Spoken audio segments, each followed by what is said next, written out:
ready! GMA Weather, serbisyong totoo ng GMA News.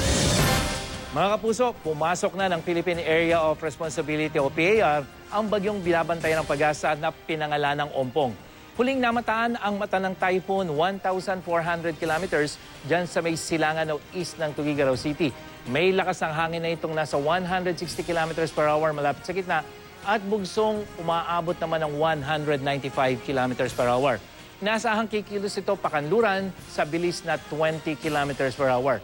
At sa track ng Pag-asa, posibleng magtagal pa ito sa loob ng PAR hanggang Biyernes dahil babagal po ito at magbabago ng kilos patungo ng Hilaga. Hahatakin naman ito ang southwest wind na makakaapekto naman diyan sa malaking bahagi ng Visayas at Mindanao at northeast wind na magpapaulan naman dito sa may Luzon.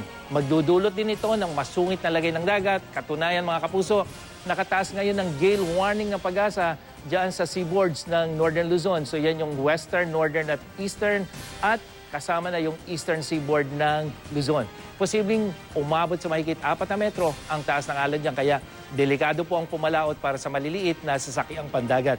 Base sa datos ng The Weather Company, mula mamayang gabi hanggang bukas ng umaga, mataas ang tsansa ng ulan dyan sa northern at central Luzon. So hanggang katamtamang ulan po yan.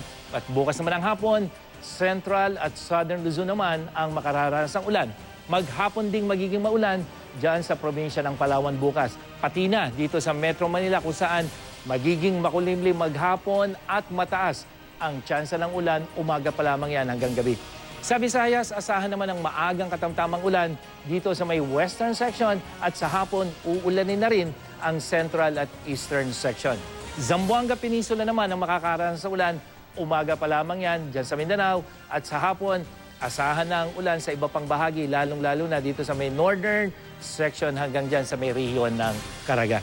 Yan ang latest mula sa GMA Weather. Ako po si Nathaniel Cruz. Magplano para sigurado. I am ready.